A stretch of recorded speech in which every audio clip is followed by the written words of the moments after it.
Good morning बच्चों। देखो अपन आज पढ़ेंगे प्रश्नावली नंबर 16.2। ठीक है, और इस 16.2 के सवाल में आज आपको समझाऊंगा। 16.1 में अपन ने पढ़ा किसके बारे में, घन के बारे में और घनाभ के बारे में। ठीक है, तो उसके क्वेश्चन अपन ने करके देखे। और देखो ये वाली प्रश्नावली अपन ने 9th क्लास में भी पढ़ी, प्रश्नावली नंबर 13 की, जिसके अंदर पृष्ठीय क्षेत्रफल वाले सारे सूत्र थे, घन का, घनाभ का, बेलन का, शंकु का, पढ़ा था ना। तो उसी से रिलेटेड ये वाली प्रश्नावली है अपनी 16 की जो प्रश्नावली। ठीक है, आपको बढ़िया समझ में आ रही होगी, नहीं आ रही होगी तो अभी स्कूल खुली नहीं 18 से, फिर स्कूल में पढ़ेंगे अपन, चिंता मत करो आप। ठीक है, तो प्रश्नावली नंबर 16.2 के मैं आपको सवाल करा रहा हूँ, और इसमें अपन पढ़ेंगे क्या, बेलन का पृष्ठीय क्षेत्रफल, बेलन का पृष्ठीय क्षेत्रफल। ठीक है, जो कि होता है कितना बच्चों, 2πr(h). ठीक है, देखो बेलन ऐसा होता है, मैंने जब पढ़ाया था आपको याद होगा, इसे ड्रम बनाते हैं अपन या फिर एक टंकी बनाते हैं। ठीक है, इस तरीके की जो आकृति होती है उसको अपन बेलन कहते हैं। तो ये तो होता है बेलन का पृष्ठीय क्षेत्रफल, सिर्फ किसका, इस पृष्ठ का। ठीक है, उसके बाद एक और सूत्र लिखा था मैं आपको, बेलन का संपूर्ण पृष्ठीय क्षेत्रफल। क्या होता है बच्चों, बेलन का संपूर्ण पृष्ठीय क्षेत्रफल, बेलन का संपूर्ण पृष्ठीय क्षेत्रफल, जो कि क्या होता है बच्चों, देखो 2πr(h). इसमें क्या जोड़ देंगे अपन, πr²। ठीक है, देखो ये 2πr(h) तो कौन सा, ये वाला और ये वाला। ठीक है, और ये पार्ट एक वृत्त का होता है, इस वजह से इसको क्या बोलते हैं अपन, एक वृत्त का क्षेत्रफल होता है क्या, πr²। ठीक है, तो दो वृत्त बन रहे हैं तो इसको बोलते हैं अपन, देखो बेलन बनाओ मैं आपके सामने, ये जो आकृति बन रही है, ठीक है, ये जो आकृति आपको दिख रही है, इस आकृति को अपन कौन सी आकृति बोलेंगे बच्चों, बेलनाकार आकृति। ठीक है, तो ये जो शीट बन रही है इसका क्षेत्रफल तो है क्या, 2πr(h). ठीक है, और यहां से देखो आप इधर की साइड से आपको एक वृत्त दिख रहा होगा, दिख रहा है नहीं दिख रहा, दिख रहा है ना बच्चों, ये देखो ये वाला जो पार्ट है एक वृत्ताकार पार्ट होगा, तो इसका क्षेत्रफल, और जो इधर की साइड है वो इधर की साइड भी होगा। तो इस तरीके से कितने वृत्त हो गए अपने पास, दो वृत्त हो गए। तो यहाँ पे देखो मैंने दो बार वृत्त का क्षेत्रफल लिखा हुआ, ये πr² होता है, नहीं होता है वृत्त का क्षेत्रफल। तो इस तरीके की जो आकृति होती है बच्चों, उसको बोलते हैं अपन बेलन का संपूर्ण पृष्ठीय क्षेत्रफल, जिसमें ऊपर का ढक्कन भी आएगा और नीचे का बेस भी आएगा। ठीक है, आधार भी आएगा मतलब। अब देखो यहाँ पे ये 2πr, ये 2πr तो कॉमन आ गया, तो यहाँ से क्या बचेगा, r+h बचेगा। क्या बचेगा, यहाँ पे h बच रहा है, तो इधर पे r, तो इसको अपन ऐसे भी लिख सकते हैं 2πr और r+h।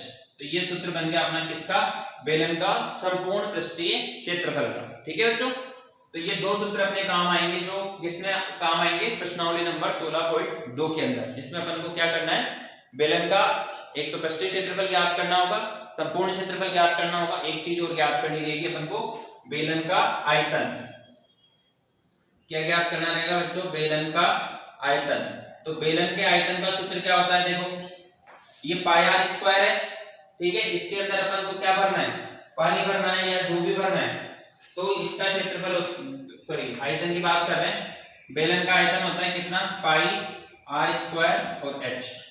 क्या होता है बच्चों, πr²h। तो ये तीन सूत्र अपने काम आएंगे, एक तो 2πr(h), एक 2πr+h और तीसरा πr²h। ठीक है, तो इसके अपन सवाल करके देखते हैं।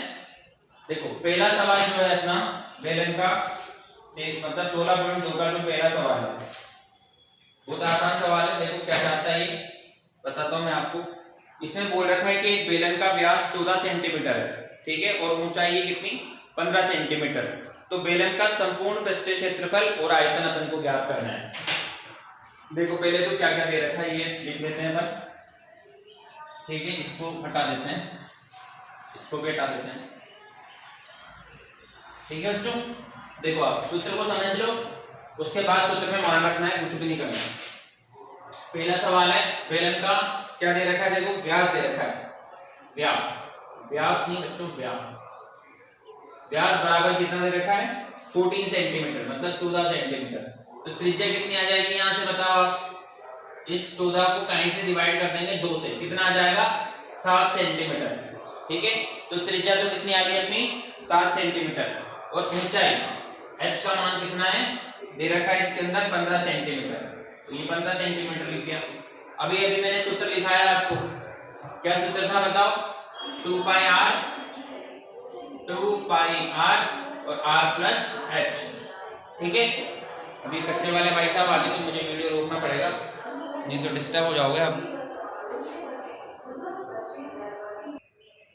ठीक है बच्चों, तो अब इसमें अपन मान रख लेते हैं। देखो क्या क्या मान दे रखे हैं अपन को। देखो 2 की जगह पे तो 2 को ऐसे कैसे लिख दिया, पाई की जगह पे लिखते हैं अपन क्या 22/7 और r कितना आया था बताओ 7 सेंटीमीटर। इसमें मान रखेंगे तो ये लिख देंगे यहाँ पे 7 + 15। ठीक है, आ रही यहाँ तक बात समझ में? अब देखो आप इस वाले 7 से इस 7 को काट दिया, ठीक है, तो 22 को 2 से गुणा करेंगे तो 44 हो जाएगा और 7 को 15 में जोड़ेंगे तो कितना होता है बताओ?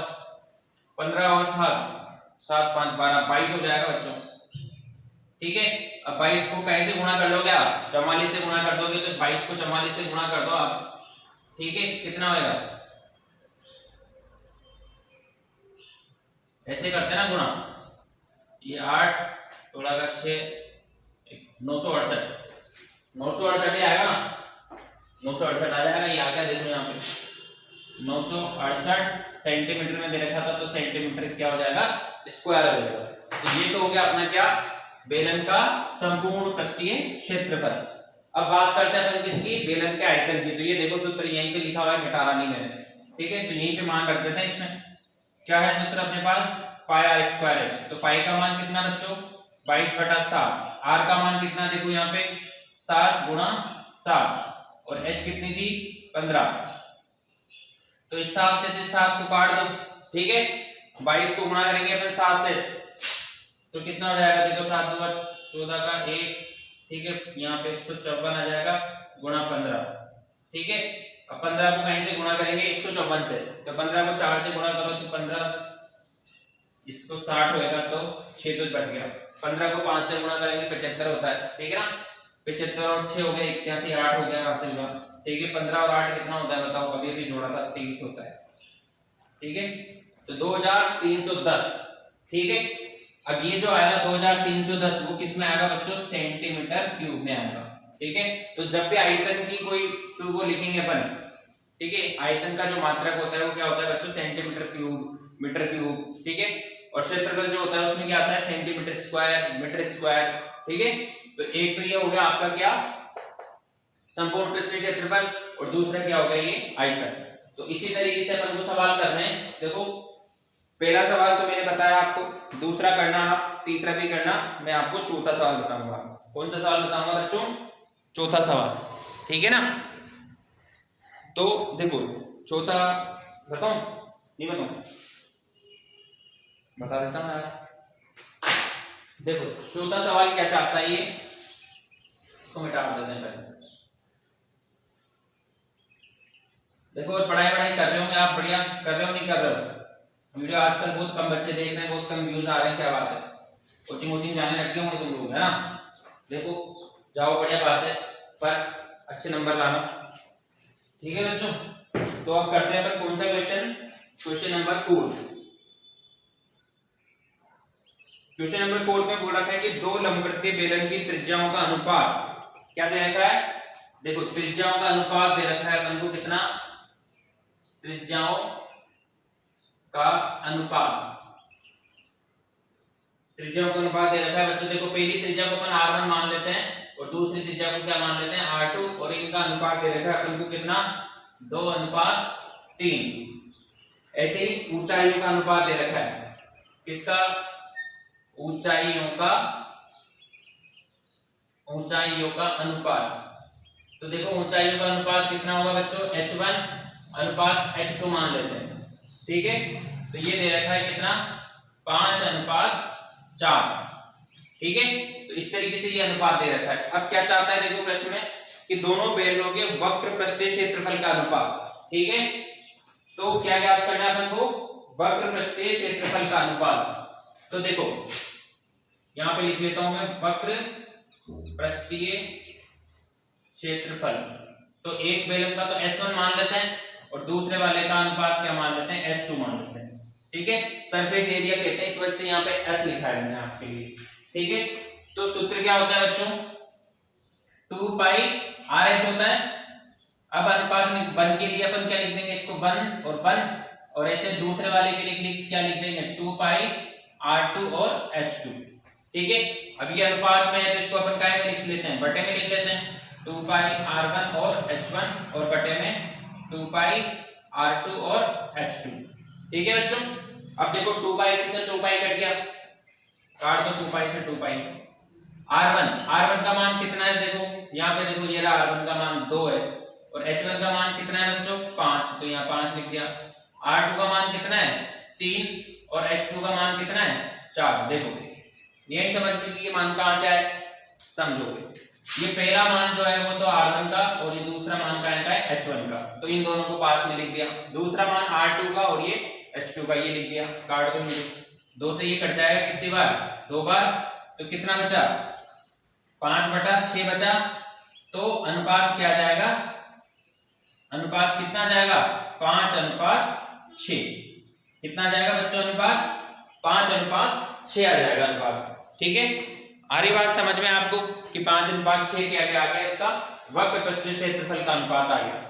अब क्या पूछा है क्वेश्चन में अपन से, दूसरे में पूछा है आयतन का अनुपात।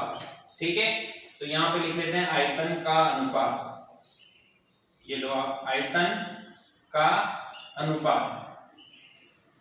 अब आयतन को क्या कहते हैं अपन, वॉल्यूम कहते हैं, तो इसको V1 लिख लेते हैं और दूसरे वाले को V2 लिख लेते हैं। अब आयतन का सूत्र क्या होता है बताओ, अभी अभी अपन ने लिखा था, क्या होता है पाई r स्क्वायर h। तो ये पाई r स्क्वायर h, अब पहला बेलन है तो इसको r1 h1 लिख लो, अनुपात पाई r2 स्क्वायर और h2। ठीक है बच्चों, अब क्या करेंगे अपन, मान रख देते हैं यहाँ पे, पाई से तो पाई कट जाएगा। देखो r1 h1 का मान क्या है, r1 कितना था 2, तो ये 2 का स्क्वायर इंटू h कितना था 5, फिर इधर बटे में 3 का स्क्वायर इंटू 4। ठीक है, तो ये कितना हो जाएगा, देखो 4 इंटू 5 और इधर 9 इंटू 4, 4 से 4 गया, कितना बचा 5/9। तो अनुपात कितना जाएगा बताओ, इसमें इसको अनुपात के रूप में लिखेंगे अपन तो क्या लिख सकते हैं 5:9 लिख सकते हैं। इसको क्या लिख देंगे बच्चों 5:9।